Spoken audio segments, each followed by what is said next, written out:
Good evening. This meeting of November 12, 2012 of the Dubuque Community School District Board of Education is called to order. Our mission is to develop world-class learners and citizens of character in a safe and inclusive learning community. Roll call, please. Mr. Barton? Here. Mr. Byteen? Here. Mr. Davis? Here. Mr. Donahue? Here. Mr. Kruger? Present. Ms. Ryan? Here. Mr. Strelo? Present. Thank you. Our Pledge of Allegiance tonight is led by Mark Burns, not that Mark's going to do it, but the Washington Middle School group. Please come forward.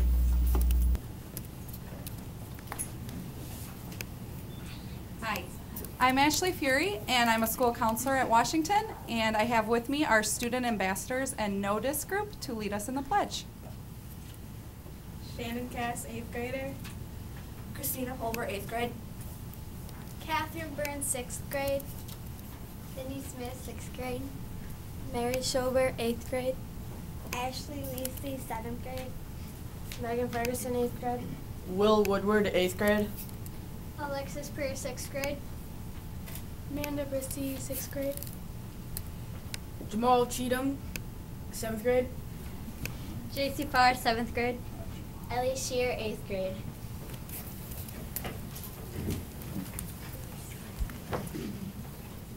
I pledge allegiance to the flag of the United States of America and to the republic for which it stands, one nation, under God, indivisible, with liberty and justice for all.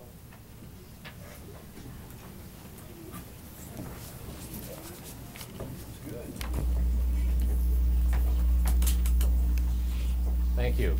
Middle schoolers are tall these days. Yeah. Notice that week. Yeah, that's probably a better look than us. Mr. President, I move that Board of Education approve the agenda as submitted. Second. It's been moved and seconded to approve the Board of Education's agenda as submitted. Any discussion? All in favor say aye. Aye. Opposed? Carried. Mr. President, I move that the Board of Education approve the minutes of the regular meeting on October 8th and the work session on October 22nd, 2012 as submitted. Second. It's been moved and seconded that the Board of Education approve the minutes of the regular meeting on October 8th and the work session on October 22nd, 2012 as submitted. Any discussion?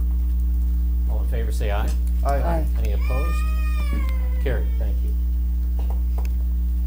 Red carpet recognition.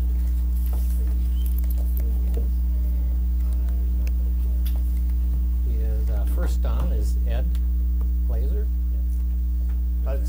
November is the month, National Education Month, that we recognize the Teacher of the Year from last year. That's always announced at in the spring of the year, and so we take this opportunity to once again recognize the person who was selected as the 2011-12 Teacher of the Year.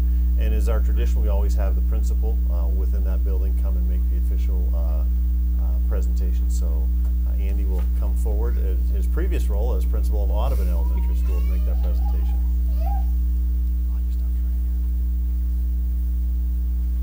It is my pleasure to introduce the 2012 Teacher of the Year, Mr. Ed Glazer. I don't know that we've ever had a Teacher of the Year immediately promoted to the role of principal, but Ed has set the bar high for all future Teacher of the Year award winners. And that promotion was richly deserved because Ed has always been a leader among his peers. I was fortunate enough to work with Ed for 8 years at Audubon Elementary School, where Ed taught since 1995, first as a grade level classroom teacher and then as the PE wellness instructor. As a teacher, Ed worked hard to engage all students in activities to support health and wellness, and he motivated his students to succeed and challenge themselves on a daily basis. Not only did Ed bring a passion for teaching physical education and wellness, he went above and beyond in his work to help students and staff across all settings. When in the teaching role, he provided academic intervention support to students during times he did not have a PE class. He also was the chairperson of the Behavior Action Team and was instrumental in analyzing behavior data for recess issues, which resulted in a decrease in negative behaviors.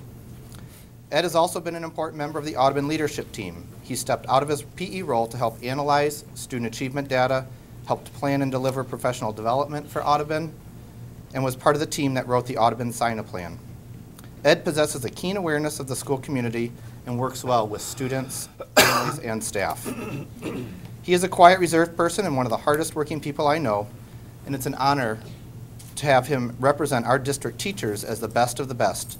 And I congratulate him once again for this fine honor as the 2012 Dubuque Community School District Teacher of the Year.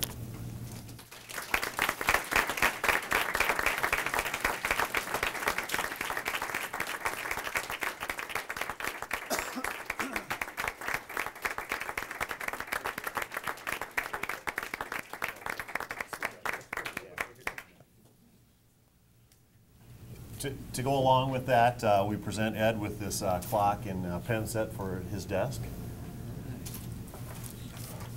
as well as his name on 2 plaques, one which is hung here at the forum and one which will be hung at Audubon Elementary School for the balance of the school year. Congratulations, Ed. Thank you.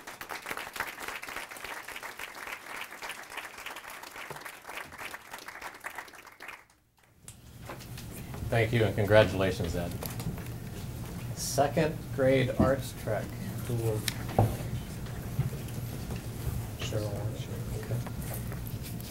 Good evening. I'm excited tonight to share some of a wonderful opportunity that we have had. The Alliant Energy Foundation awarded the Dubuque Community School District Foundation, and I'd like my partners to come forward. We have President of the Dubuque Community School District Foundation, President Doug Horseman, and Peg Johansson, Development Director. We were awarded a grant to fund a fall 2012 art project for second grade students in our district. The students visited the Dubuque Museum of Art as part of their introduction to the visual arts. This was a collaborative effort between the Dubuque Community School District Foundation, Dubuque Schools, the Dubuque Museum of Art, and local volunteers. The Dubuque Museum of Art generated instructional materials relating to the fall 2012 exhibits, including the permanent Grant Wood art exhibit. Dubuque Schools visual arts teachers used those materials, both before and after the museum field trip, to provide a foundation for the creative art process. The students took their museum experience and their newly gained knowledge to create individual works of art. And we are thrilled this evening to have a featured artist and their visual arts teacher from each school. I'm going to ask them to come forward on the red carpet. From Audubon School, visual arts instructor Eric Lampy with Isabella Road.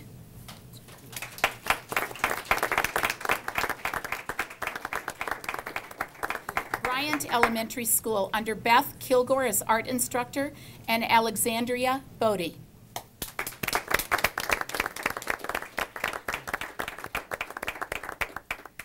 Perfect timing. Carver Elementary with her instructor Shirley Deppie and Maisie Shea Huntington. From Eisenhower Elementary, Amy Farnham and her student Isabella David. From Fulton Elementary, we have Teresa Zook, the art instructor with Sky Trowbridge.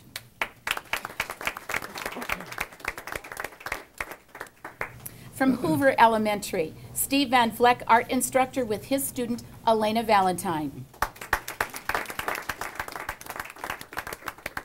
Irving Elementary with Terry Spearson, art instructor with Madeline Bowers.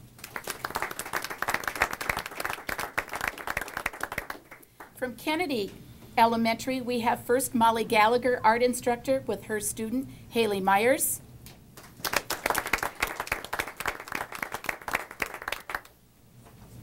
And also, we're going to have next, also from Kennedy Elementary, Nadine Lurkey with her student, Addison Lucan.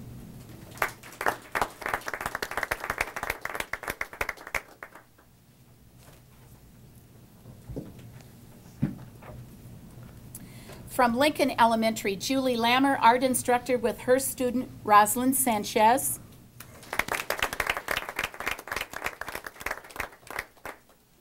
From Marshall Elementary, Nadine Lurkey, art instructor with Abby Main.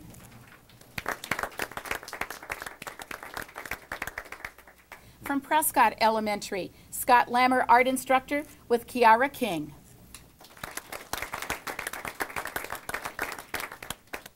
Sageville Elementary, Veronica Gregory, art instructor with student Ethan Leahy.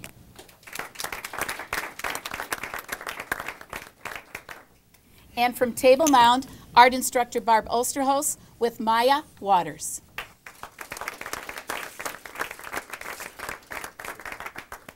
And while this very talented group is here before me, both as visual arts instructors as well as their students, I'd like to again say a deep thank you to our partners, Dubuque Community School District Foundation, because without the very talented grant writing from Peg Johansson, this would not be possible. She's quite a wonderful partner to team with, and she takes this job very seriously and has enabled all of this to happen. And Doug, would you like to have just a couple minutes about our group? Well, thank you very much for allowing us to be here and to help with the school district and the second graders in the art program. It's been our pleasure to partner with the school district on this and other projects, and look forward to a larger partnership going forward. Thanks. Thank you all for coming. Now I think you're supposed to. I don't know. We'd have to think pretty thin. Ready? Whoa, right back.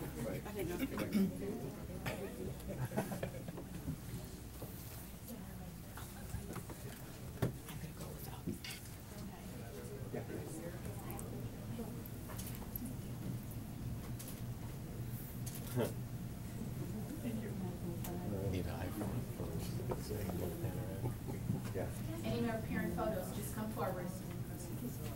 This is the time. Come forward. This is the photo. Don't be shy.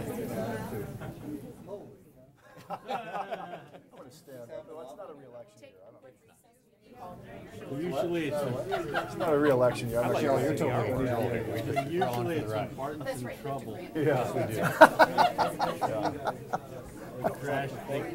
They crash the This is as good as we get. We don't get 3 people to come out when we're spending $130 million in a budget. But you want to show us some artwork? That's right. It's all about this kid brings out her amazing cow, and the whole community comes. It's working. That's all right. Amazing how fast we work here.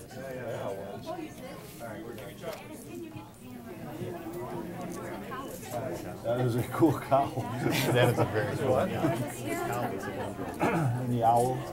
I like the owl. The owl was cool. A little pop can or something. Yeah. Turned into Ready? Is it a pop can, is it? Is that allowed in our school? Yes, it is. The kid got in trouble It's with the pop empty. can. Let's be clear.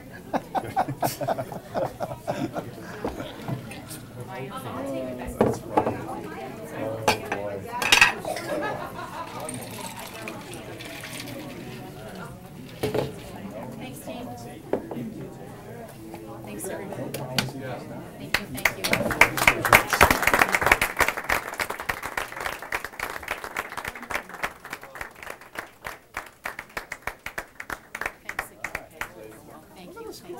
That's great. Page, look at that. Holy 3D. smokes. Everything's 3D now. Give them a minute. And the room emptied. As the school board shifted into discussing academic measurement and rubrics, the whole place cleared out.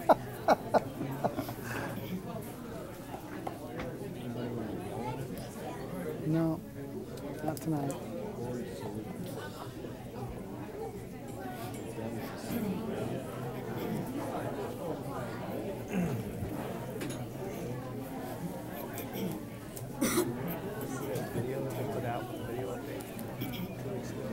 So our fraternity is going after from a guy who founded a little company called Bain Capital with Mitt Romney.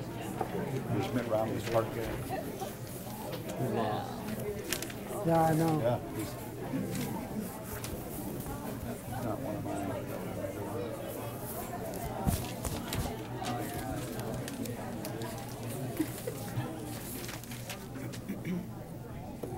All right, well, why don't we go ahead and proceed. We know exactly where the rest of the board rates in terms of priority, right below second grade arts. So it's all good. Cheryl, please. Thank you. It's a great evening for the arts. We'd like to share our all-state musicians, our Iowa Opus Honor Choir, our junior high orchestra, as well as our Loris College Honor Band. All state musicians from Hempstead, Brittany Bowerly, Luana Gerdeman, Heyman Hahn, Jack Hostiger, Joshua Nichols, Hannah Schatz, Nathaniel Schatz, and Morgan Schill. From senior, Lily Brondike, Emily Green, Blaine Tunnel, Amanda Eby, B. Lowen, Matt Niemer, Emily Ott, and Emily Schinkel. The Iowa Opus Honor Choir, senior high school, Nikki Cashdollar and Colton Macro. From Eleanor Roosevelt Middle School, Elizabeth Kelsey, Allison Williams, Seamus Foley. From George Washington Middle School, Connor Rebarger. Eleanor Roosevelt, Holly Farnham, and Maddie Mond. And George Washington Middle School, Mia Michaels. Mickles. The Iowa Juniors Honors Orchestra from Hempstead High School, Nicole Woolmuth. From Hempstead, Heyman Hahn. From senior, Kelly Nowak, Hannah Frank, Tom Tigas. From Eleanor Roosevelt, Elizabeth Manning, Justin Bloom, Drake Oswald. And from George Washington Middle School, Madeline Hawkins.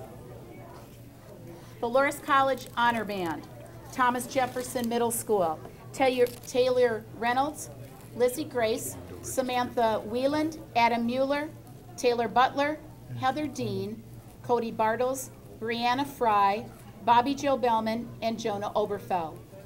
From George Washington Middle School, Thomas Palello, Mike Grant, Jamal Cheatham, Isaac Schneider, Martin Winders, Tyler Schmidt, Michael Harrison, Caitlin Palimonter, Kristen Rasmussen, Connor Rebarger, Allison Steger, Autumn Wernemont, Madeline Gilmore, Seth Taylor, Danica Grant, Brandon Wan, and Ruby Davis.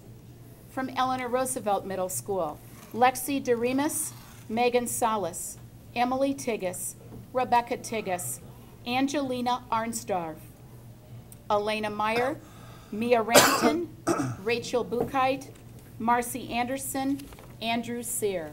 And finally, for the Northeast Iowa Bandmasters Association Honor Band, we have from Eleanor Roosevelt Middle School, Lily Reese, Emma Fassbinder, Jacob Hansen, Elizabeth Robertson, Janice Henson, and Karthik Dharmalinga. Cheryl, thank you very much. You're welcome. Thank you. I think it's only appropriate, obviously, on a night like this, where as the board continues to elevate the importance of activities and really put some structure and organization behind that. What a great opportunity to recognize such great excellence in our district. So thank you very much, Cheryl. Board salutes. Craig? Yes, Mr. President, it's always a special recognition when you are recognized by your peers, and such is the case for Brenda Morrow, who at Washington Middle School was chosen amongst her peers across the state of Iowa as the Assistant Principal of the Year. And it was noted that she was chosen in part because of her work in starting a mentoring program and involvement with staff learning. So we want to issue a board salute and congratulate Brenda on that accomplishment, and well done. Thank you. Thank you. Any other board salutes? How about I'll throw a board salute out to Otto and all the other veterans out there who work on the school system. Oh, and Stan, I'm sorry, who were involved in the school system. Great, thank you. Okay.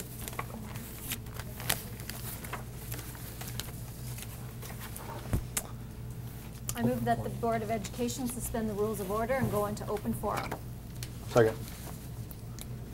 It's been moved and seconded that the Board of Education suspend the rules of order and go into open forum. All in favor say aye. Aye. Aye. Any opposed? Carried. We are in open forum. Would welcome anyone that has any issues to address the board at this time. Please come forward. I move that the Board of Education reinstate the rules of order and return to regular session. Second. It's been moved and seconded that the Board of Education reinstate the rules of order and return to regular session. All in favor say aye. Aye. Opposed?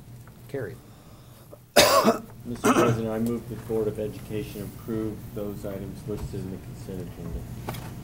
Second. It's been moved and seconded that the Board of Education approve those items listed in the consent agenda. Are there any board members that wish to have anything removed from the consent agenda for separate discussion?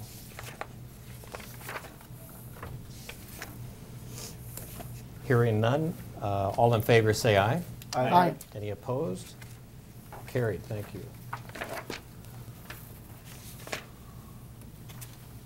Let's see, supports, facilities support services, Mr. Byteen.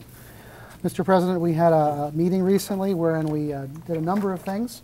We'll have a couple of report outs, but the first item is relative to the early retirement health insurance incentive for teachers. I move that the Board of Education approve the early retirement health insurance incentive for teachers, counselors, nurses for the 2012-2013 school year. Second. It's been moved and seconded that the Board of Education approve the early retirement health insurance incentive for teachers, counselors, and nurses for the 2012-2013 school year. Mr. Reingam, did you want to share a little bit of color? Annually, we look at this policy. The district has offered, as part of its early retirement incentive, some dollars towards the monthly cost of health insurance for our retirees who've been with the district for either 20 years, last 5 being consecutive, or 30 years, with the last year being full-time. Those dollars go to help offset the cost of health insurance upon retirement, and it's good from the age of 55 until the employee qualifies for Medicare, which currently is at age 65. It's $400 per month for someone on a family plan, $250 a month for somebody on a single plan. Those dollar amounts have been the same for several years now. The plan has been in place for probably since sometime in the mid to early 90s. And it basically helps teachers who are considering taking retirement, early retirement, afford to be able to do that. And it's a cost savings to the district in the sense that when we replace an experienced teacher with a newer professional, it costs us less in salary to do that. So, it's kind of bittersweet. We understand that we incent some of our most experienced teachers to take retirement, but from a budgetary standpoint, it allows us to continue to look at class size and afford some of those other things, other programs that we like to have. So this is no change from where it's been. It's just in the policy that would be renewed every year. Thank you. Any other discussion? All in favor say aye. Aye. Any opposed? Carried. Thank you. Mr. President, the next item is relevant to the Dowsell field renovation. This amount being referenced here is a series of charges as well as some credits related to the extension of a sanitary sewer extension near the school. There's placing a new service box where one wasn't located before, and a few other items. We can certainly go into greater detail if need be, but I'll move that the Board of Education approve change order number 4 to Portson Construction Incorporated on the Dowsell Field Renovation and Hempstead Field Improvements Project in the amount of $43,324. I should add, Mr. President, that these amounts are within the contingency budget. Second. It's been moved and seconded that the Board of Education approve change order number 4 to Portson Construction, Inc. on the Dowsell Field Renovation and Hempstead Field Improvements Project in the amount of $43,324 even. All in favor say aye. Aye. Aye. Opposed? Carried. Thank you. Next item relevant is a change order to Geisler Brothers for the Marshall School Roof and Insulation Replacement Project. I move that the Board of Education approve change order number 1 to Geisler Brothers Company on the Marshall School Roof and Insulation Replacement Project in the amount of $7,985.60. Second. It's been moved and seconded that the Board of Education approve change order number 1 to Geisler Brothers Company on the Marshall School Roof and Insulation Replacement Project in the amount of $7,985.60. Any discussion? All in favor say aye. Aye. Any opposed? Carried. Thank you. I move that the Board of Education approve the design development documents for the Kennedy School Addition remodel project and authorize proceeding into the construction document phase. Second. It's been moved and seconded that the Board of Education approve the design development documents for the Kennedy School Addition Remodel Project and authorize proceeding into the construction document phase. Any discussion? Mr. President, I just mentioned that at the support services meeting that representatives from the design group shared with the committee drawings and renderings and kind of presented to us the current status of the project, and we're therefore bringing that to the board tonight. Any other discussion? All in favor say aye. Aye. Opposed? Motion carries. Thank you. I move that the Board of Education approve MEP Engineers LLC as the engineer and consultant on the Sageville School air conditioning and mechanical project at a cost of $98,700. Second. It's been moved and seconded that the Board of Education approve MEP Engineers LLC as the engineer and consultant on the Sageville School air conditioning mechanical project at a cost of $98,700 even. Any discussion? What's the timing for this, or what are we looking at for the timing of the mechanical work there? I'm looking, George, just real quickly to see if there's... Yeah, would you like to?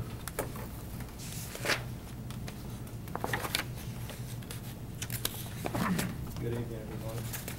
Regarding the Sageville Mechanical Project, if that is approved tonight, drawings will be prepared and we will be back in front of facilities already by December 4th. So it'll be something to start this summer, maybe? Yes. Plans and specifications will be available for contractors December 12th. And that's for heating and air conditioning at Sageville? That's for the air conditioning, yes. January 9th, the bids would be due, and the project could begin June 30th with the project complete date of October 10th, 2013.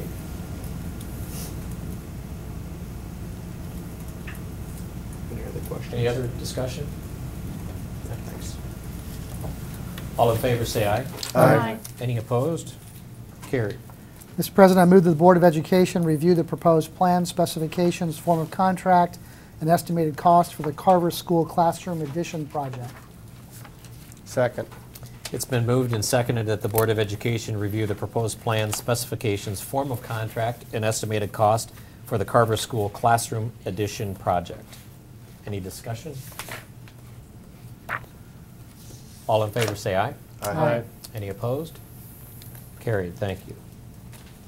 Mr. President, I move that the Board of Education set the date, time, and place for public hearing on the Carver School Classroom Addition project is January 14th, 2013 at 5:30 p.m. at the Forum, 2300 Cheney Road, Dubuque, Iowa.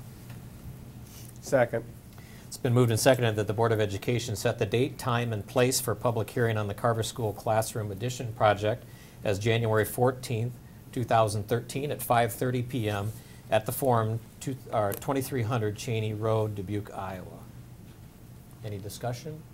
Mr. President, I'd only mention that obviously, given the growth on the west end, that we determined that this, going forward with adding these classrooms, additional classrooms at Carver, made a lot of sense, and it is part of the overall plan that we have for facilities, and so this is just another step in that process.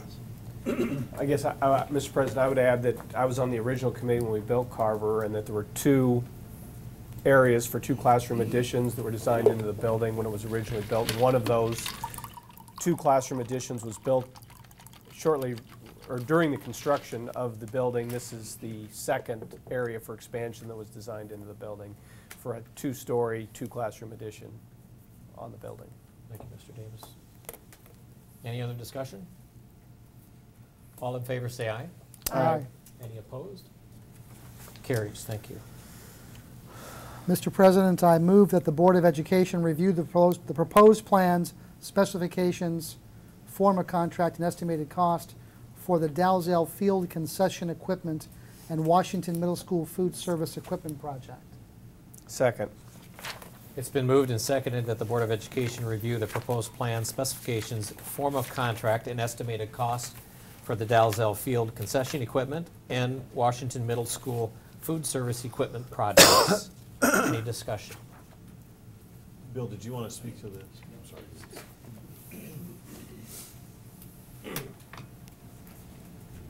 Thank you. With information that we've learned in the last 2 or 3 days, I would like to table the Washington school food service equipment until we have more time to explore the impact of food service codes on this purchase, as well as we've identified a lot more equipment that's older than 35 years that we didn't know about, and extra time is needed to identify equipment that can be easily moved if we do a renovation in the future, that we don't have negative work. And one last thing, plumbing and electrical issues associated with the new equipment is all impacting the budget. So I would like to table that for a month, come back in December and have a better handle on it and have more information on it. So I'm comfortable recommending the Dowsell concession package, but I would like to table the Washington section, please. Okay. It's been moved and seconded. We do that through a friendly amendment? Point of order, do we need to restate it without the? Well, it's on the, it's been moved and seconded, so you got Right. I think handle it via friendly amendment? Or? Maybe we should just vote it down and then redo the new as for start. I withdraw, Mr. President, I withdraw the motion. Okay. I'll reread it now. Thank you. Move the Board of Education review the proposed plan, specifications, form of contract, and estimated cost for the Dowsell Field concession equipment. Second. It's been moved and seconded that the Board of Education review the proposed plan, specifications, form of contract, and estimated cost for the Dowsell Field concession equipment. Any other discussion? All in favor say aye. Aye. Any opposed? Motion carries. Therefore, I'll change this motion as well to exclude the Washington Middle School, just so we know. Move that the Board of Education set the date, time, and place for public hearing on the Dowsell Field concession equipment program as February 11, 2013 at 5:30 p.m. at the Forum, 2300 Cheney Road, Dubuque, Iowa. Second. It's been moved and seconded that the Board of Education set the date, time, and place for public hearing on the Dowsell Field concession equipment project as February 11th, 2013 at 5:30 p.m. at the Forum, 2300 Cheney Road, Dubuque, Iowa. All in favor say aye. Aye. Opposed? Motion carries. Well, as you can see, the Facilities and Support Services Committee continues to do a lot of work based upon all of those motions, and thank you for that good work. Mike, it's also probably worth mentioning sometimes to the citizens that we don't just all sit down and this is the first we've heard of any of this. This is all vetted very carefully at our committee meetings, certainly open to the public and all that. So usually by the time they come to the board, these things have been hashed and rehashed pretty thoroughly. Thank you, Mr. Barton. A very good point. Mr. Kelleher, I believe, will present the financial recap of the general fund and projections for the next year.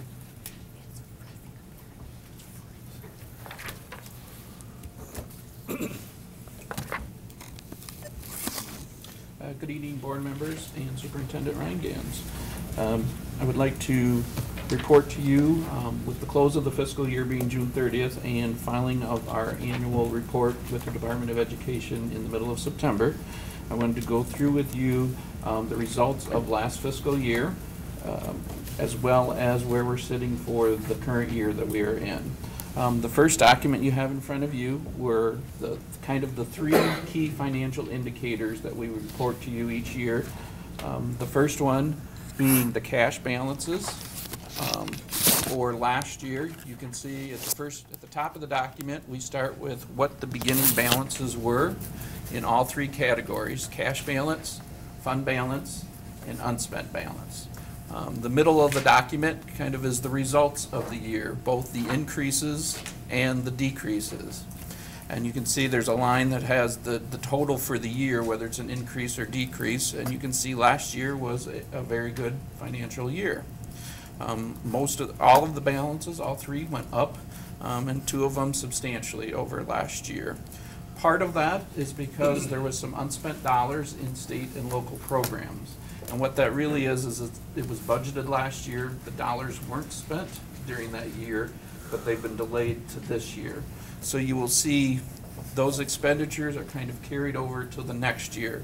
So when we look at FY13, you'll see the expenditure amount be, substantially higher than it was this year, and that's because of the delay in the timing of those expenses. Let's scroll down a little further on the page. We kind of set our targets, where we'd like to be at the end of the fiscal year in each of those categories. And you can see we ended the year in cash balance substantially higher than what we had targeted. And again, some of that is the delay in expenditures, which will happen this year. So our targets we've met and actually exceeded them, but we will see next year how they'll kind of come back to more in line with where we hope to be. So that's part of the reasons that those numbers, those targets, are looking very well at the end of this year. Some of those expenses have been delayed. So let's flip to the next sheet that you have, which is this year's, a recap of this year's expenditures on those three key indicators. So you can see again, we start top of the document with our fund balances, our cash balance, and our authorized unspent balance to start the year. Then we have the ins and outs again. Here's the revenues coming in, the expenditures going out. Now you may say last year's revenues were, or FY 11-12 revenues were quite a bit higher than FY 12-13. Reasons for that is because last year the cash reserve balance, or the cash reserve levy, was at $5 million. For this year, it's only about $700,000. We've achieved the cash balance that we would like to see in our key indicators. So we do not need to levy that cash balance anymore. So you see, that's why it's down about $5.5 million of that decline is due to that cash reserve levy. We're not levying the taxpayers for that. We've received ample cash. We're comfortable with those balances. Again, the expenditures, we're estimating that's what they'll be for the year, and there's about $8 million higher than last year. Again, that has to do with the $5 million that was rolled over from last year to this year, and then some of the normal increases from one year to the next. So that's why it's $8 million higher for total expenditures. So now let's go down and see where those put us on our targets. You can see the cash balance. We're expecting about $29.5 million. We're hoping we have $29 million, which is about 3 months worth of expenditures. So that's right on target. We're very happy with that. Fund balance. We hope to have, for a solvency ratio, a recommended of 5 to 15%. You can see this results in a 19.8%. Again, a little bit higher than our target range, but to the good, so we're happy with that. The unspent balance with the expenditures and the revenue for next year, our target balance is really 1 month's worth of expenditures. That's what we hope to have for a carryover for the next year. In case of cash shortages that the state cuts our funding, etc. We hope to have that little surplus to carry over from year to year. Again, we're within $1 million, roughly, a little over that target balance. So we're sitting probably excellent, the best we've been in a long, long time, and we hope to hopefully maintain those levels. It's hard to predict. You may ask, what's going to be 13-14?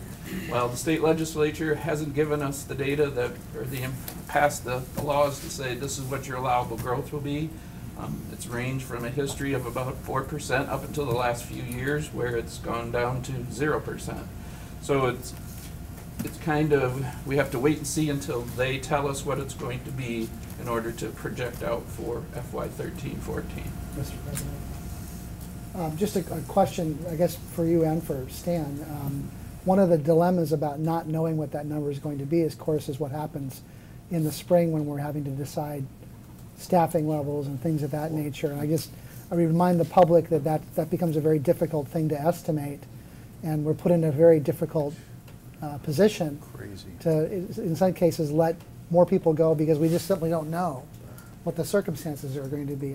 Well, it's crucial that the legislature in Des Moines live up to its promise to decide allowable growth or what's going to happen budgetarily. We've heard maybe it'll be 0% allowable growth, but there'll be some categorical funding. Whatever direction they're going to choose, we'll need to know that sooner as opposed to later. If they start in mid-January, I'm not sure of their exact start date, and we will need to know those numbers by certainly before April. April 30th is our state mandated date in which we must tell teachers whether or not teachers, nurses, and counselors, a position for them for the following year. And so if we don't know that number prior to that, we'll always have to assume worst case scenario. One of the reasons that the budget looks the way it does is because we're very conservative. Kevin and his predecessor Ron Holm, extremely conservative with those projections, and so we have to kind of assume worst case scenario unless we're told otherwise. So it will be important for us to get that direction from the state sooner as opposed to later, so that we can create a budget and, more importantly, or as importantly, negotiate with the 8 union contracts that we have due this year. We really are in a pinch until we know what those dollars might look like. And worst case scenario is it gets delayed to the point where we have to make some temporary staff reductions or anticipated staff reductions until we find out what those dollars may be. So April 30th is a deadline for teachers, nurses, and counselors, and May 15th for administrators. So those are some key dates for us. And normally the legislature has that number, sets those limits in the year before. Correct. Right, that's why it's so much later. Year. They tabled it last year and said we're going to start off the first part of the year with those discussions. Yeah. So that's a good clarification, Kevin. We normally would already know for next year, so we could begin some parts of the negotiation process, but they've delayed last year to decide for this year, which will create somewhat of a hurry in the winter or spring. Financial challenges to do any planning without knowing those. I have just a couple of points. I again applaud Kevin and certainly the leadership on the financial side. We have what we have today is obviously a very strong foundation, and a lot of work was done to make sure that the school district got moved into a position such as this, and so that congratulations. I would also, to the public and to our fellow board members, I would really encourage us to get involved and to stay very close to the very beginning of this legislative session, because we have heard that, and I feel strongly that the legislature kicked the can down the road to every one of us sitting on this board by not making that decision last year. I'm concerned, very concerned, that that the governor decides to go with 0% allowable growth and start to go into this categorical funding. And I would remind everybody that is pulling away local control of how we spend our dollars. The last thing I think this district wants or needs is to have folks in Des Moines telling us where our growth in spending or where our focus or priorities in spending ought to be. And I'm very concerned about that, but also very much ready to advocate against that kind of categorical funding. And again, I think we're going to have. I'm skeptical that they will attack this and take this on as timely as they tell us. The first thing they're going to do is when they convene. They'll have to prove me wrong, but we have got to be positioned, ready to have our voices heard as that legislature convenes, and let them know what I think what a threat to local control that categorical funding would represent. It's bad enough that they collect our tax money and they're kind enough to give some of it back to us. Now, there's inefficiency number one. We are fully capable of collecting the tax money as a local community, but Des Moines collects it, gives us back some of it. It's maddening. Yeah, I mean, the reality is state government, the biggest thing they do is education. I don't know, they say it's important, but then they have steps like this. So I'm hoping we'll all be good, very, very active in advocating on behalf of the kids that we serve. So. And as we mentioned earlier, where that puts us in a pinch is, we're 83% of our budget is in people, pay, benefits. We're obviously a service industry heavy with the need for the talent of people, and so whenever our budget is questionable, or we just don't know, is uncertain, I guess is the right word, where that falls out is in people. And obviously we know where we were 4 years ago, and a lot of hard work went into changing that, so we're in a different place today, and we'd like to maintain that. Mr. President, I wonder for purposes of voices being heard, and again, you can argue whether it's symbolic or otherwise, but I wonder if a letter under your name representing our board to the legislature and to the governor, stating our concern and how we wish they would focus their attention first thing on this issue. I think it's perhaps symbolic, but I think it would be an appropriate thing to do. We this coming week or this week we have meetings with UEN, which is of course, as many of you know, represents the 8 largest districts in Iowa. That also represents an opportunity to make our voices heard. But I think something from our board, one of the 8 largest districts, to the governor and to the state legislature, and say, we're serious about this, we hope you are as well, would probably be a good idea. Okay. Great idea. I was going to wait until other non-issue items, but this is probably a good place to bring this out. I was in a committee meeting this afternoon with Senator Pam Yoakum, and she's been a really big advocate for education. And during that meeting, we were discussing what is the legislature looking at from last year and probably bringing it on this year. A few of the things as far as education reform, she mentioned, I asked her about the 1-cent sales tax, options sales tax, and she says that will only be for, I guarantee you that will only be for infrastructure and technology for the next 20 years, period. There will be continued funding for the preschool, which she strongly feels about. And in fact, she mentioned that the Chamber Alliance really was an advocate for education in the preschool, and so that was a good thing. Also looking at increasing the salary for first-year teachers, and also throwing around the adding school days to the school year, as well as considering year-round school as well too. And she's well aware of the time requirement. I mentioned to her about the time requirement for the allowable growth. She's well aware of that requirement for the districts, and then also discussed local control, how important that is for us. So, so I'm hoping that with this new legislature, in fact, the retirement of last year's President of the Senate presented an opening, and I believe that Senator Yoakum is in the forefront of that position. So let's hope that will happen, and if it does happen, then we have an advocate on our side too as well. So just wanted to pass that on. Thank you, Mr. Kruger. Mr. President, I guess I would add that I'm not concerned at all with where our local legislators are on this issue. I don't think we have an issue with their support for where we're at. So I guess that's about it. Thank you. Yeah.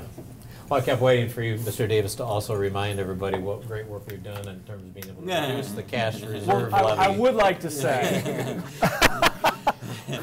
You had to pay them, didn't you? 2006, and through many financial presentations that were much more challenging than where we are today, and we're very fortunate. I mean, for all of you that haven't been through some of those, we've got $4 million of cash left, and the governor wants us to take $6 million to fund the state budget deficit. And I mean, through some of those where we really had some pretty dire situations, we really are very fortunate to be in the situation we are right now. And there's a lot of factors: good management, tough decisions we made, a strong local economy that's generating property taxes that are increasing greater than what our educational expenses are increasing. I mean, there's a lot of factors, but we're very fortunate to be in the strong financial position that we are right now as far as cash balance and unspent balance or spending authority that we're carrying forward. So that's a number of problems that we don't have to worry about in the same sense we had to worry about them in prior years. So, thank you. All right. Thank you, Mr. Byteen. Mr. Strelo, educational programs, we haven't policy strategy. Met exactly, but we had a meeting prior to the Race to the Top grant and focused on getting that done in advance of the last meeting, and then obviously our group met as a strategic plan committee 2 weeks ago, which I didn't attend. But we do have a meeting scheduled on the 20th. Some of the upcoming things would be the sponsorship activity and some of the communications. I would like to, is Mike Size? I don't see him. Oh, there he is.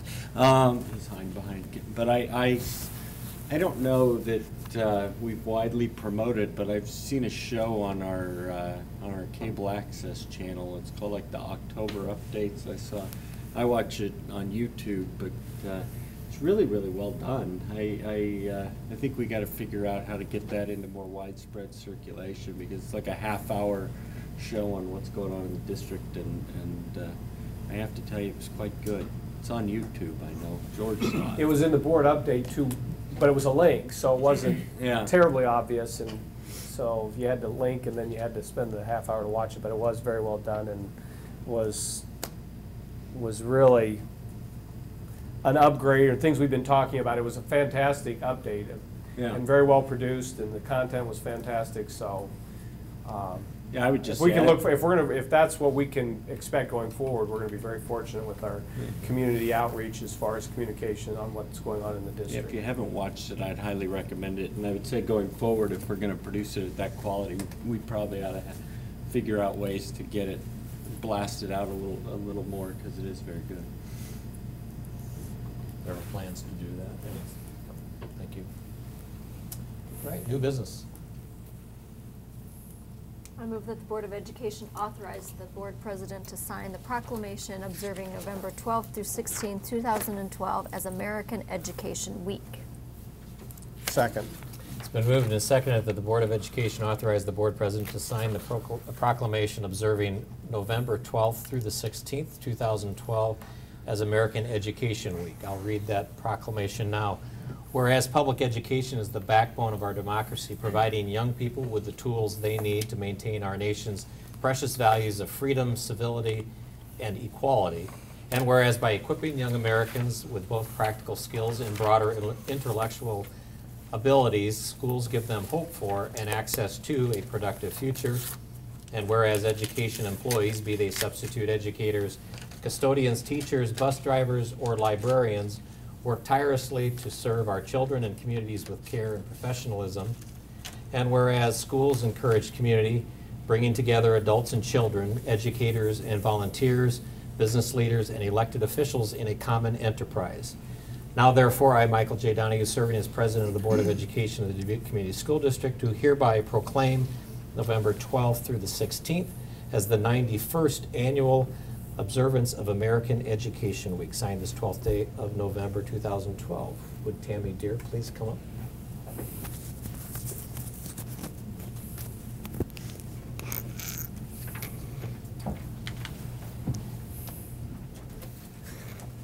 There was one more whereas. Do you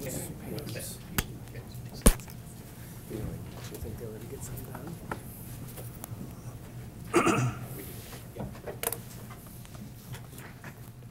All in favor, say aye. Aye. Any opposed? It's too late. Come on. Yeah. Thank you. Give it back. I gave her the proclamation. I move that the Board of Education appoint Mike Donahue as the delegate and Tammy Ryan as the alternate delegate, and authorize them full authority to cast the district-weighted electoral vote at Director District 6 and Director District 7 conventions scheduled by Keystone AEA for December 10th. Second. It's been moved and seconded that the Board of Education appoint Mike Donahue as the delegate and Tammy Ryan as the alternate delegate, and authorizes them full authority to cast the district's weighted elector vote at Director District 6 and Director District 7 conventions scheduled by Keystone AEA for December 10. Ask Superintendent Ryan Gantz just to give us a little bit of color on what we do. Absolutely. Area education agencies, as most of you know, provide a lot of support to school districts in the areas of special education, technology, various, and they are overseen by an elected board, much like a school board, but that's done through the delegate process. So there are several members of the AEA board, which happens to be an Al-Qaeda, who for one reason or another won't be returning, and so this is the opportunity to elect local representation for the AEA Oversight Board. Mr. Donahue, if I might add, the voting that will take place will actually replace 2 members of that board for a year, and there's a year left in their respective terms, and then they'll go up for a 4-year term election. It may not be known to the board that we, as a Dubuque School Board, have 100% weighted vote on one of the two districts. I think it's 7. 6 is primarily Western Dubuque, and then there's another zone that encompasses more or less the west more or less the west and southern portion of Dubuque, including some other communities, which is District 9.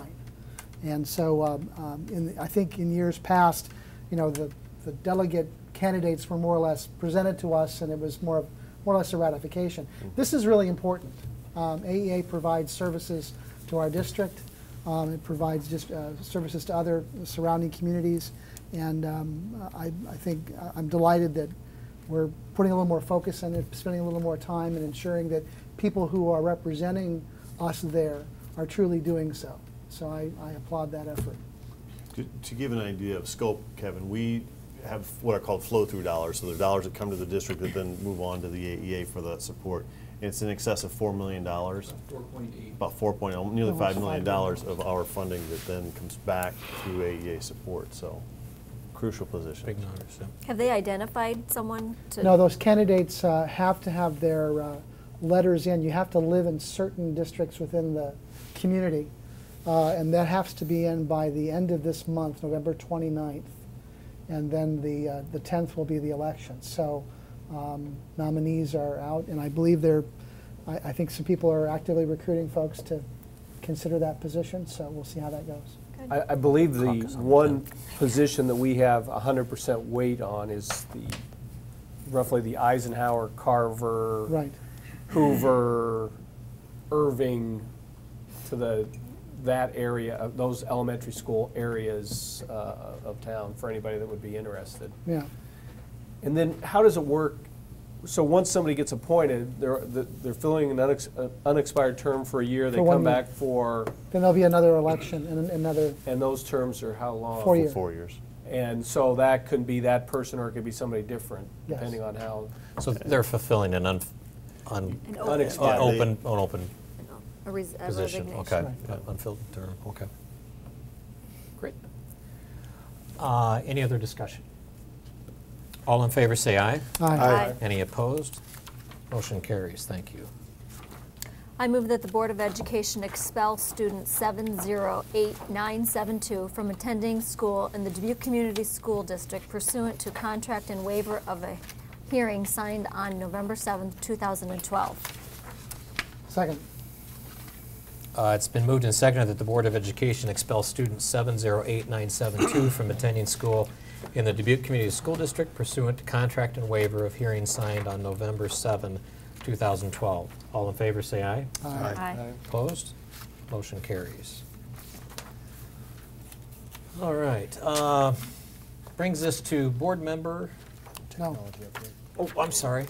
I asked to put that on there. How can I forget to do that? Wait.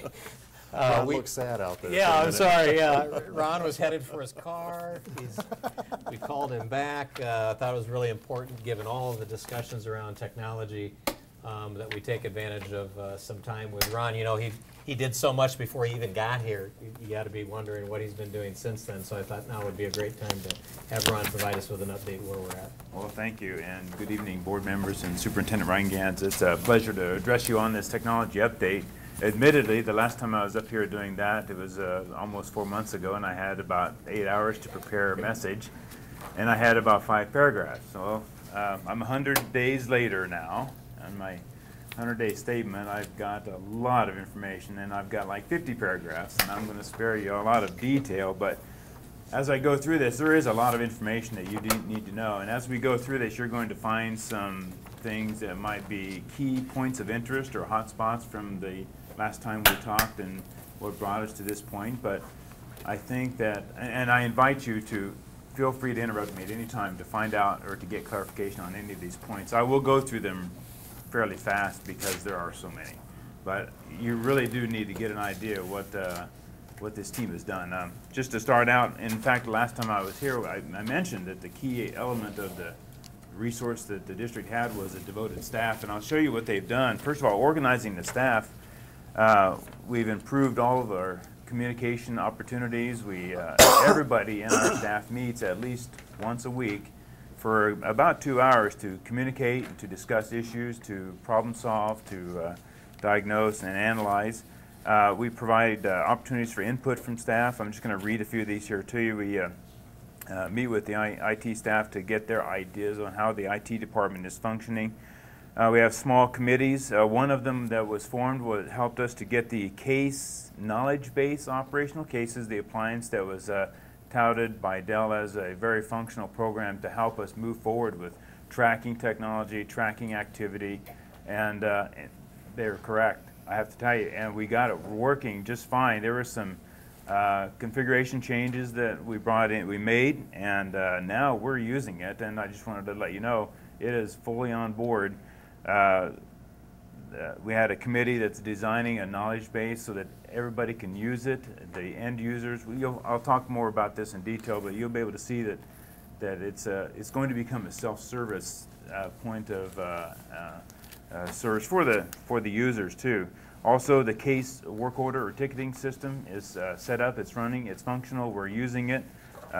No longer are we using the old method to get work requests or work order requests to the IT department. We're using a case work order system. It also provides imaging opportunities, and this is not just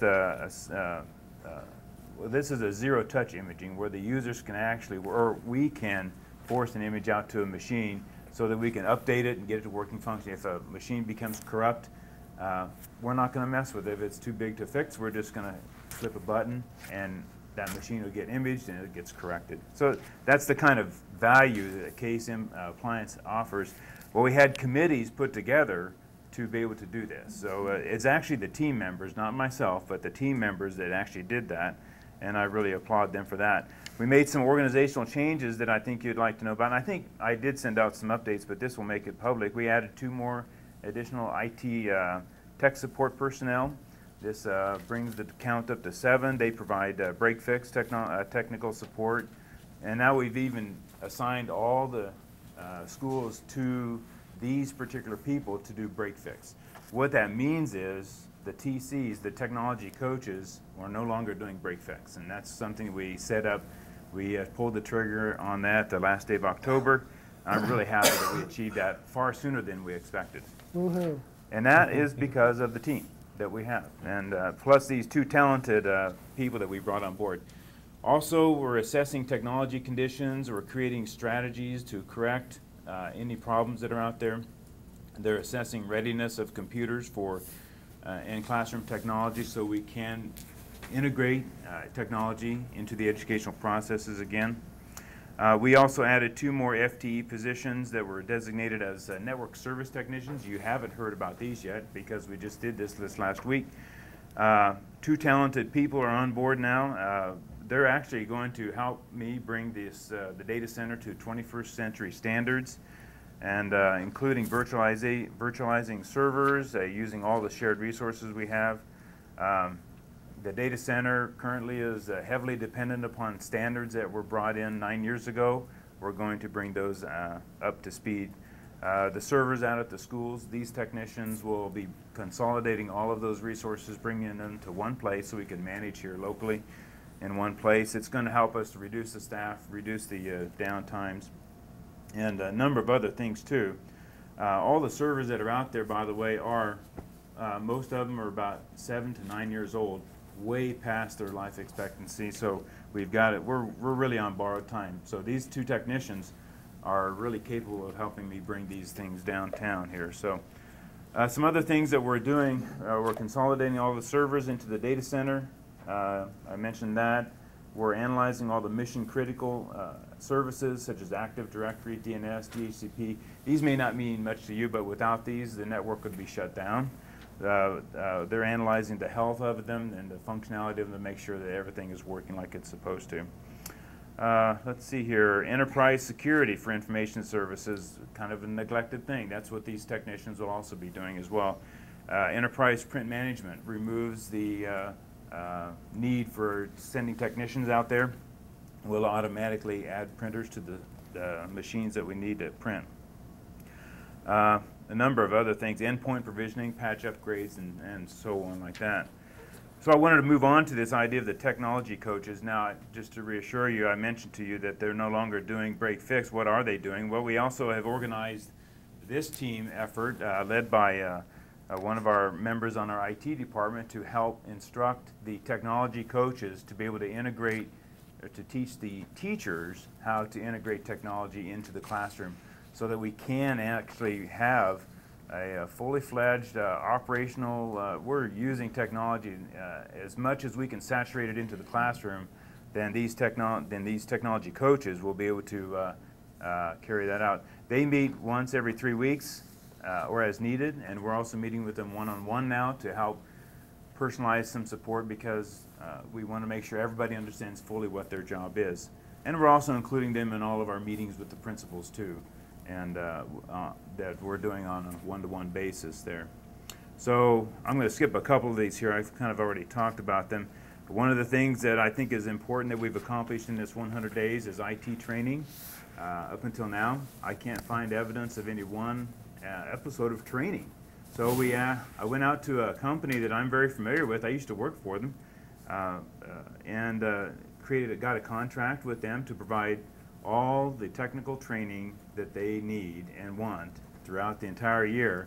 And we'll also provide certification training too and testing for that too. As a matter of fact, that's going to be one of the things I require is certification after they take the certification courses. These are all instructor-led. They'll be able to rub shoulders online with other people that are doing the same thing that they're doing. So it's going to be a good thing for them. Plus that there will be instructor-led training for all Dubuque Community School District employees to get training on Microsoft applications, like in Office or how to use Windows 7. So this is a very good comprehensive training program. Some other training programs that I brought in would be the case training is there. I was actually able to talk the company into giving us all the training again. There's a long story behind that, but I just want to let you know that we'll be fully knowledgeable of the case appliances when we're done. Ecologic sand training, I just got confirmation from Dell. They're ready to go ahead and deliver that training too, which we just didn't have anybody to train until now. With these two new technicians, they're on board, so we're going to train them. And then last on, as far as what we've accomplished, and this is kind of a late breaking development, but the District Technology Advisory Board that was recommended, invitations have been sent out. We'll be discussing, or we're waiting for some RSVPs to come back so we know what our meeting schedule will be like, our objectives. That'll be discussed. We'll have monthly meetings as soon as that committee is formed. So that's what we've done there. And now there's also some automated technologies that I've talked about. I am going to go ahead and skip through some of these here, but all of these technologies that we built in are either automated or self-service whenever possible so that we can spread the workload out. But it doesn't just spread the workload out, it also actually helps teach the end users more about technology than they thought they could know. So going back to the case knowledge base, it's going to be packed with just literally tens of thousands of documents that'll teach them things. And then they can do a quick search to find out exactly what they're looking for. They'll be able to download and install their own software if we've approved it. They won't even have to have administrative rights as long as they're using district equipment. We'll be able to take inventory counts of software and hardware of all the computer systems in the district. Now, we've not been able to do that, except we are doing it by hand, and it's you can't trust the information. But now we've got an automated process, and so we can ask me tomorrow what you want, and I'll give it to you in a report that I can come up with in about two minutes or so. Let's see here. I think, oh yes, one more thing that I wanted to point out is the antivirus, anti-malware software. So those services are now up and running as well, automated to protect the district. So that's something else. The wireless infrastructure, this is a big one. We've been wondering why it doesn't work correctly. We've found that out. We know what's going on. We're making arrangements so we can bypass the legacy system that was left behind. That wasn't so much, that was something that the district needed to remove. That wasn't part of the Dell engagement. But we now have a plan to remove that, and we're in the process of removing it. So we'll have a fully functional contemporary wireless system.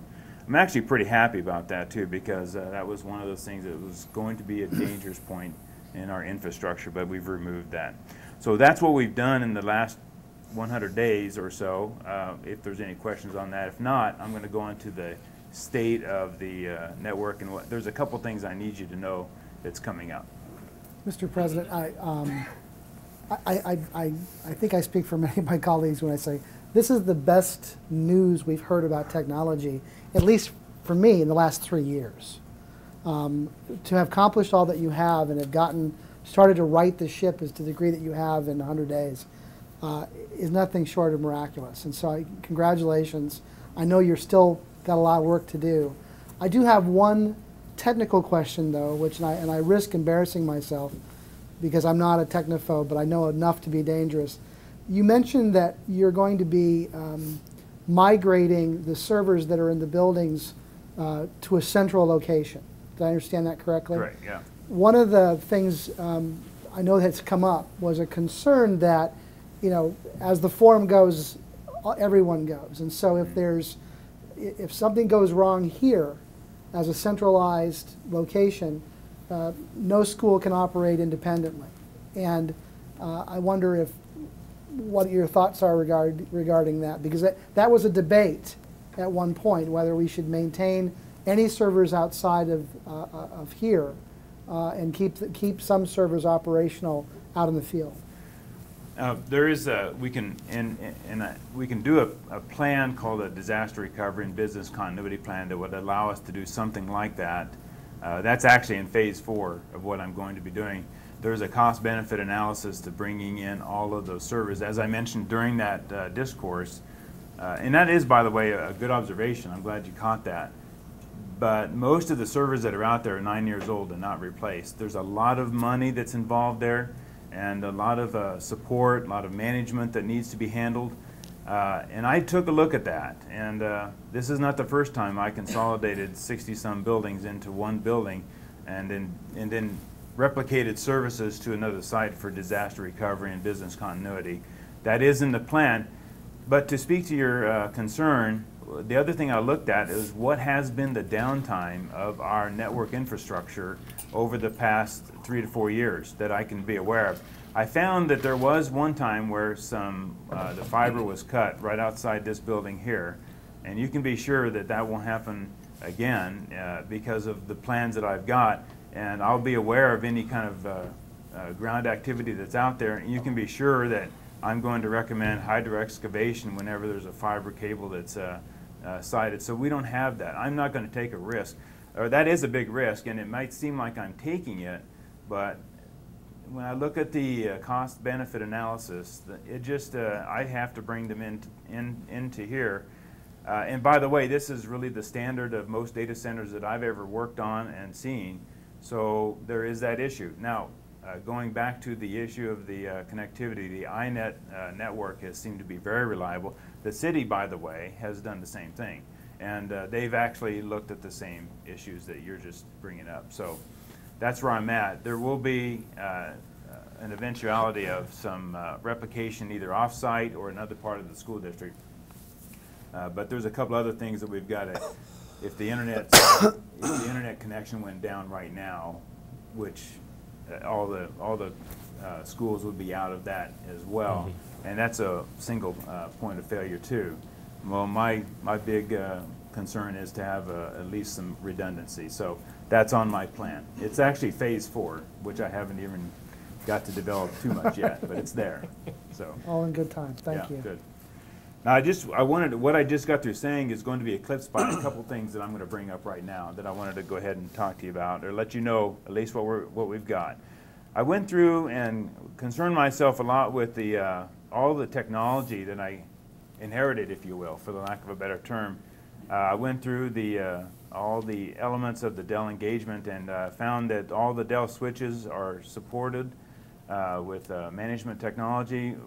We found that we have the capacity to increase the computer count in this district by 5 right now, actually almost 5 times. So that would give us the ability to support well over 20,000 computers. So we're we're really serviced well in that regard there. 95% of all the switch ports have adequate speed for us to have solutions for the next 7 years. I have no doubts that the infrastructure from that perspective is fine. The wireless Aruba, as I mentioned a bit ago, we found some problems that were in front of the Aruba wireless network that were not the Aruba network so much as the legacy wireless network that was here. We're in the middle of fixing that right now too. So that we will find ourselves able to move throughout the district without having to type in new passwords and new credentials and such as that. We're going to have the ability to, well, and we already have a guest network that we can consume right there also without having to. We'll make it, my intentions are to make it so that there's no need for a login for the guest network as well. Going back to the data center that was installed there by Dell, one of the things they did a nice job of, they contracted to a local vendor with the generator power backup. It's tested, it's functional. Power distribution is working good. Cooling is working like it's supposed to. We also, they configured a VPN access that we're now using. We're deploying it to all the users that have remote computers, which are about 1,000, a little over 1,000, about 1,200 people. So we'll be able to start using VPN so that the teachers and staff can go home and VPN back into the district and have all their shared files. They can have all their printers and all that too. That was in place as well. As far as the Dell servers are concerned, they've got about a 3.5-year life expectancy left on them. That's when the 5 years for the life cycle management is going to expire them. So we'll be preparing for that now, and we've already got some plans to go there. They set up a pilot for a virtual desktop infrastructure, VDI, which right now will support about 350 computers. I think they intended for it to be expandable to 800. And we're working on some projects, not that one particular, because we've got actually some better technology we're looking at right now. That's another day, because it's going to, we've got a lot more development for that yet. Let's see here. We've got the Ecologic storage that was installed. It's a tiered storage, we found out, so it really is a very functional, useful, modern technology. I just got through installing a lot of that when I left Kansas City, and they had already have it. You already have it here, 42 terabytes, and the way we analyzed it, that should support us for a good 7 to 10 years. But the equipment will be replaced before then. So one of the things that we are short on that was dealt with very little minimally, and that is the secured perimeter security is not adequate. There isn't enough content filtering for the internet. So we're looking at some pilots right now that you need to know about. We do have a Juniper firewall that's definitely protecting us from outside intrusion. Now the part that I wanted to get to right now, and this is probably the biggest, this is the thing that I want you to, more than anything, pay close attention to, because to me this is where I've just got through describing to you what I would consider phase one. We're done with that. We're just ready to move forward. We've got to take a look at the end computers out there. We've got computers out there that don't work. About 1/3 of the fleet right now, I found out, is not working, and most teachers don't like to use that computer technology. We don't like to use technology that doesn't work. Yeah. There are two reasons why it doesn't work. One, some of those machines are 12 years old out there, and that's really not good that we've allowed that to go that long. So we're going to do something about it. I mentioned to you that there's some programs that we're going to be recommending here soon that's going to help us to do a computer refresh of all the district. It's not going to be cheap. If we went 1-to-1 physical, it would be over $4 million to do. Myself and Stan's executive cabinet has been working on some other solutions right now that will make this much more palatable to the district. But we are trying to get this so that we can remove all this old technology and get the users, get the teachers desiring to use computer technology, get the computers working, increase the computer counts. One of my goals is to increase the computer counts for the students by twice as much as what we've got right now. And the plan is in place. We are not, I shouldn't say it's in place, but we're working on the proposal. You'll see it soon, so you know what we're working at. And I think that pretty well is going to I think everything else is, we got some other classroom technology that we're trying to improve the student experience to give them some wow moments. And we'll talk about those another time because I could go on for a long time on that. It's pretty exciting what we've got going. We're talking 3D in the classroom when I get done. So, in case you haven't been able to tell in the last 15 minutes, Ron's pretty excited about technology. and I think that's one of the things that his greatest assets that he brings is not only his in-depth knowledge, but his how passionate he is about that. And he's talked a lot about some of the behind-the-scenes things, behind the wall, he would call it, things that have been fixed. And now we're in a position where the TCs are going to be able to function more as TCs. Maybe not 100% there yet, but we're getting awfully close. So we're going to see a growing demand from teachers for more technology, better technology, more user-friendly technology. And there are several pilots that will be underway here shortly with some recommendations to the board in the relatively near future in how we can meet those needs of our students and our staff. But know that will come obviously with a cost. We can't allow 12 and 10 and 8-year-old computers to be the standard in the district. And there are ways that we can remedy that, but it's going to take a commitment. And you'll hear some about that as well when we get the strategic plan in a couple of weeks. Well, let me echo Mr. Viteen's comments. I mean, and I am a self-proclaimed non-techie. I like technology when it works, and beyond that, I just need to know that it works. But I'm excited. I thank you for all of your good work in the first 100 days, Ron. I mean, when I hear technology people talking, and you've talked a lot about how we've built up the infrastructure, but when I hear people talking about 3, 5, 7 years down the road, I mean, it's on your radar, which makes me sleep better at night, knowing that you don't sleep because you're watching that stuff. But it is really, to Stan's point, you know, we've done I think we've done a good job in the last 100 days of getting our arms around the infrastructure. We freed up the technology coaches. Hopefully we've excited them, and you have certainly, as you've walked through the processes that you've followed, I can tell that it's an engaged process. You've got committees pulled together, you've got end users pulled together. It's just not the tech guy telling everybody what they think they need. I think that's a part of who we are in terms of being inclusive in that process and engaging folks around that. But we are on the cusp of, we're going to get our technology coaches fired up. We're going to start to show our teachers what can be done, but we can't do it with 12-year-old computers. And that will die a quick death in terms of the momentum that we've built if we're not positioned and ready to do that. So I'm looking forward to that, and I know Stan and his team are working very hard on helping create that picture for all of us to get our heads around in terms of our next step in technology. So thank you for all your good work, Ron. Okay, thank you. Any other comments or discussion? That was a great update. That's the update we've been waiting to hear for 6 years. So, and as far as the cost goes, there's never been a time when this technology has cost less on a per unit basis. I mean, well, and we haven't done it for. We failed to do it for 8 some odd years. So yeah, there's a little catch up. And we've got, and this qualifies for the 1 cent infrastructure money, and so we've got an opportunity to really do some fantastic things in this area. And we're trying to be very careful to look at, and with Ron's guidance, at a technology that then is replaceable. Once we dig out of the hole that we've dug in the last 12 years, there'll be a system, replacement system that keeps that updated so we don't find ourselves another board 10 years from now in the same position. So, thank you. You'll be on. Any other board member or administrative issues that we've got? Did we have, were there a couple other motions in the back? Or my book has motion regarding the bank accounts? Nope. Or is that? Okay. All right. Preview of the upcoming board meeting. On the 27th, we'll be bringing to the board, as you've requested, a draft of the strategic plan.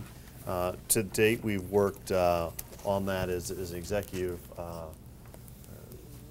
committee for several hours this morning as well as last week. But probably more importantly, we've sent out a survey to our district leadership team, so the 50 administrators and managers. I think you received a copy of the survey. And then we met with them in 2 small groups for a couple of hours with each group to have them help define from their perspective what they think the direction of the district would be. I think one of the things that we've talked about is making sure we're asking that question down to the building level and letting sort of the best ideas rise to the top. And so, you know, we've taken that to heart and we've gone out a little further afield than maybe we've done in the past to ask for greater input from the building level. Consolidating that is obviously proving to be a little bit time consuming, but we're excited about what we'll be able to present on the 27th, knowing that it basically is in draft form until the board reacts to and approves it. Great. Thank you. That's our preview. With that, I think we've covered the agenda. We are adjourned. Thank you.